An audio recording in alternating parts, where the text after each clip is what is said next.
चौथी पातशाही गुरु रामदास साहब फरमान को हरि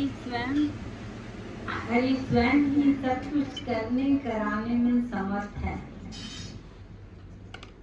अब एक बहुत बड़ा सवाल अपने सामने उठता है कि भगवान खुद अगर सब कुछ करवाता है तो फिर हम पागल हैं कि हम लोग के लिए उठ के भक्ति करते हैं और वो लोग सयाने हैं जो सोए हुए हैं। भगवान तो खुद करवाता है, फिर अपन ये क्या करते हैं? अपन ये भक्ति कैसे करते हैं? है सवाल कि नहीं है ये मन में कि नहीं है? भाई देखिए, कहने का ये है कि आपने सुना होगा हमारे प्रारब्ध में जो लिखा वो हमको मिलेगा ही मिलेगा, फिर हम भक्ति क्यों करें? हमारे नसीबों में जो दुख है वो दुख हमको भोगना ही पड़ेगा, फिर हम ये सब क्या कर रहे हैं? पाठ कर रहे हैं, भक्ति कर रहे हैं, गुरु साहब को मना रहे हैं, सब कुछ कर रहे हैं। ये बात हमको समझनी है।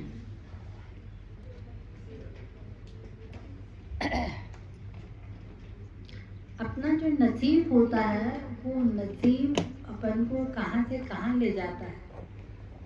बहुत बड़ी कहानी है लेकिन मैं आपको बहुत शॉर्ट में बता रही हूँ।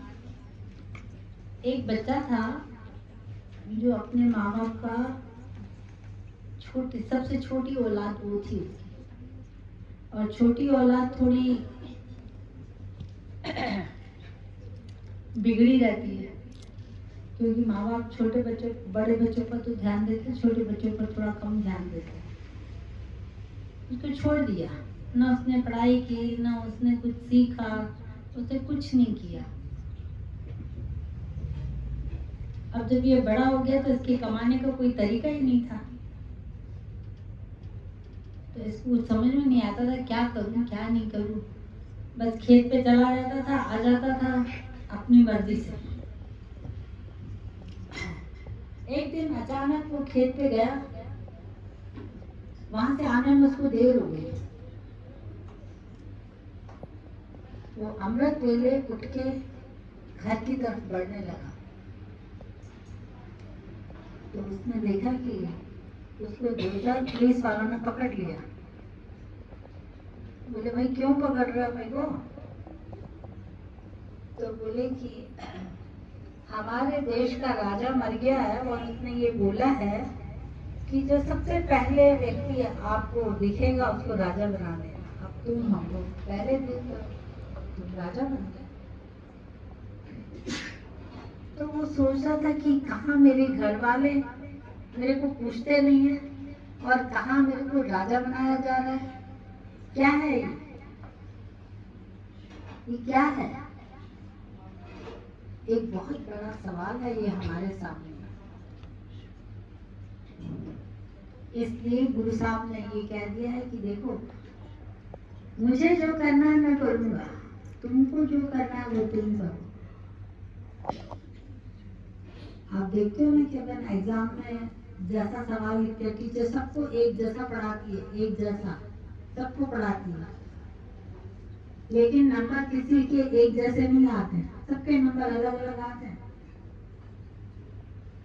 क्योंकि जो टीचर पढ़ा रही है वो आपके दिमाग से होकर पेपर पर आ रहा है और पेपर को देखकर टीचर आपको नंबर दे रही है कि नहीं? टीचर आपके पेपर को देखकर नंबर दे रही है।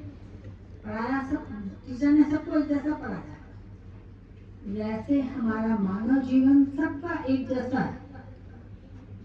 देखिए, जिसको आप मानव बोलोगे उसको आप दिखेगा 2 आंखें हैं, 1 नाक है, 1 मुंह है, 2 हाथ हैं, 2 पैर हैं, इसको अपन मानव बोलते हैं। सब एक जैसे, सब एक जैसे। लेकिन आप देखिए शक्लें सबकी अलग अलग। कोई विरले होंगे जो आपस में मिलते होंगे, बहुत कम लोग। अच्छा, शक्ल तो चलो मिल जाएगी लेकिन विचार भी बहुत कम लोगों को मिलते हैं। उसके बाद आचार बहुत कम मिलता है। तो कहने का मतलब ये है कि सब सारे मनुष्य हैं मनुष्य, लेकिन सब अलग अलग, सब अलग, सबका अपना अपना विचार है। कोई तो भगवान को मानता है, कोई तो भगवान को बोलता है भगवान तेरे को मेरा ये काम करना पड़ेगा, कोई बोलता भगवान कर दे तो ठीक है, ना कर दे तो तेरी मर्जी, तेरी मर्जी। सब अपने अपने हिसाब से जी रहे हैं। तो उससे बेहतर है कि हम भगवान के हिसाब से चलें। हम उसको ना बोले ऐसा कर दो, ऐसा कर दो। जैसे देखो, एक बहू सास को बोल रही है मैं मंदिर से होके आ रही हूँ, तुम फुलके बना देना। भले वो सास बनाने में कैपेसिटी है, भले वो शौक से बनाएगी, लेकिन बहू का ये कहना कि मैं मंदिर से होके आती हूँ, तुम फुलके बना लेना, आप फुलके बना लेना, सास के लिए बहुत बहुत बहुत गलत बात है। ऐसे बोल सकती है कि मैं मंदिर से होके आके फिर फुलके बना रही हूँ, फिर शायद भले सास बना के रखे, लेकिन देखो बोलने का तरीका। वैसे ही हमको परमात्मा के साथ ऐसा करना है। हमको गुरु बाबा के पास ऐसा बैठना है, ऐसा बैठना है कि वो जो करना चाहता है वो भी ना करे, जो हमारे नसीबों में गलत लिखा हुआ है वो भी ना हो, और हमारा व्यवहार इतना अच्छा हो जाए कि भगवान मजबूर हो जाए हाथ पकड़कर अपने पास बिठाने के लिए। हमारा व्यवहार ऐसा होना चाहिए। तो अपन जो ये कर रहे हैं, आपके नसीबों में जो मिला लिखा है वो आपको मिलेगा, बेशक मिलेगा, लेकिन नसीब बदलते समय देर नहीं होती है। आपके नसीबों में बहुत कुछ अच्छा लिखा हुआ है, बहुत अच्छा लिखा हुआ है, लेकिन आपने कर्म ऐसा कर दिया जिससे बद्दुआएं आपके साथ आ गई। अब बद्दुआएं साथ आ गई तो बद्दुआएं आपकी सब खा जाएंगी। वाइपर देखा ना, वाइपर कचरे को कैसे ले जाता है, पूरा पीछे पूरा साफ कर देता है। वैसे बद्दुआएं हमारे अच्छे कर्मों को साफ कर देती। मुझे बोलना नहीं चाहिए, लेकिन मैं आपको समझाने के लिए एक बात बोल रही हूँ। अभी आप देख रहे हो नेतागिरी में अगर देखा जाए तो राहुल गांधी क्या व्यक्ति है और क्या उसकी पोजीशन है। मतलब खानदान से खानदान, प्रधानमंत्री के बच्चों का प्रधानमंत्री का बच्चा है, और अभी उसकी क्या पोजीशन है, उसको क्या समझ रहे हैं। ये है नसीब बदला, उसके कर्म बदले। अगर वो कुछ अच्छा कर लेता, उसके संस्कार अच्छे होते, तो शायद वो भी कहीं होता। और देखो उधर देखो, मोदी को देखो, देखा जाए तो चाय बेचने वाला बच्चा।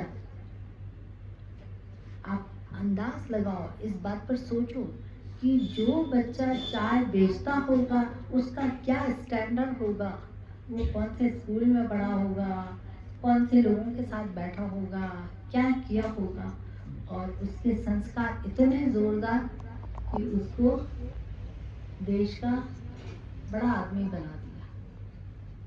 ये है हमारे संस्कार, ये है हमारी करनी।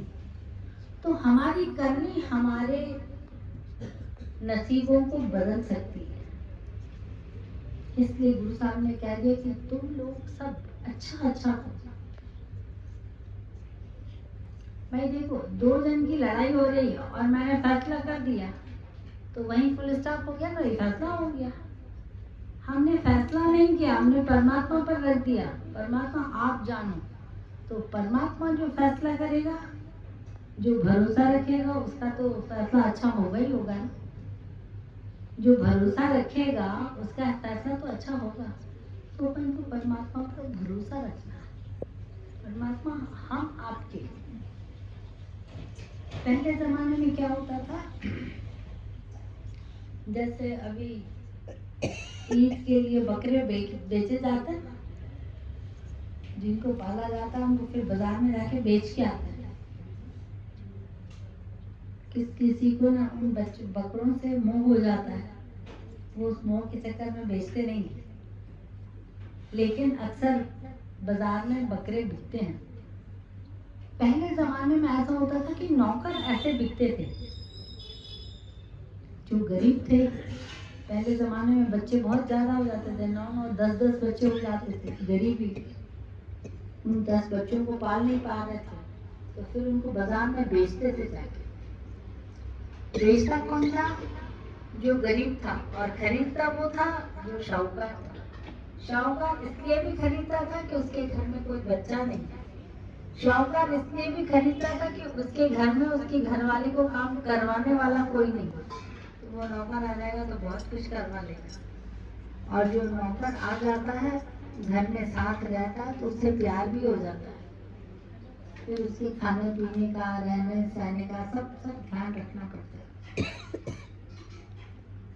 उस नौकर को अगर लाया जाता है तो बोलते हैं, भाई खाएगा क्या? आप जो खिलाओ। रहेगा कहाँ? जहाँ आप रहोगे। मतलब वो नौकर पूरा डिपेंड करता है अपने मालिक पर, तो मालिक उसका बहुत ध्यान रखता है। और अगर नौकर जो बोले कि नहीं, मेरे को तो पक्की छत वाला कमरा चाहिए, मेरे को तो एसी वाला रूम चाहिए, तो मालिक उसको भगा देगा। अपन परमात्मा के पास वैसे हैं, हम भी परमात्मा के दर के नौकर हैं। परमात्मा जैसा चाहिए, लेकिन एक शर्त है कि तुम अपनी नजरों से दूर मत करना। बस इतनी कृपा कर देना कि तेरे नजरों के करीब रहें। अगर तेरे नजरों के करीब रहेंगे तो दुख तो आएगा ही। भाई आप पानी के अंदर रहोगे तो गंदगी तो आपको लगेगी नहीं, लगेगी क्या? आप घर के अंदर रहोगे तो आपको, आपकी सुरक्षा तो अपने आप हो ही जाएगी ना, अलग से सुरक्षा करने की जरूरत ही नहीं। तो कहने का तात्पर्य ये है कि अपन को परमात्मा पर ऐसा विश्वास रखना है जैसा हमें अपने आप पर विश्वास है। हमें अपने आप पर विश्वास नहीं है, ऐसा विश्वास परमात्मा पर रखना है, तो परमात्मा हमारे साथ है। बाकी अगर आप ये आजकल देखो, मेरे को लगता है कि ये बात तो माननी पड़ेगी कि हर सत्संग की जड़, आप कहीं कौन सा भी सत्संग जाइए, नाम भले अलग अलग हैं, लेकिन आप अगर उसकी जड़ तक पहुंचोगे तो जड़ गुरबाणी है। हर सत्संग शब्द बदल जाते हैं, नाम बदल जाते हैं, लेकिन उसका भाव वही रहता है। आप भले धर्म बदल दो, क्रिश्चियन धर्म में चले जाओ, मुसलमान धर्म में जाओ, कहीं भी चले जाओ, उसकी जड़ गुरबाणी। तो आप अपने आप को इतना खुश नसीब समझो कि अपन उस जड़ से जुड़े हुए हैं। जो जड़ से जुड़ा हुआ है ना, वो कहीं भी फल फूल हो सकता है, कहीं भी उसको आपने देखा होगा कभी कभी क्या होता है कि पेड़ कटा हुआ है, डालियां नीचे गिरी हुई हैं, लेकिन वो 2-4 दिन से वहां पड़ा है, बारिश हो गई तो उसकी कटी हुई डालियों में से पेड़ उग रहा है। देखा है कभी ऐसा? नहीं देखा हो तो बोलबम में जाके अभी देख लो। पेड़ कटा हुआ है, जमीन से उसका कोई मतलब नहीं है, लेकिन वो वहां पर पड़ा हुआ है, और बारिश हो गई तो उसके उनमें से डालियों में से पत्तियां निकल रही हैं। तो आप समझो कि हमारा ऐसा ये होना चाहिए, हम जड़ से जुड़े हुए हैं, हमारे पास कहीं भी किसी भी हालत में किसी भी तरह से दुख नहीं आना चाहिए। ये आपके विश्वास पर डिपेंड करता है। बोल नानक देव की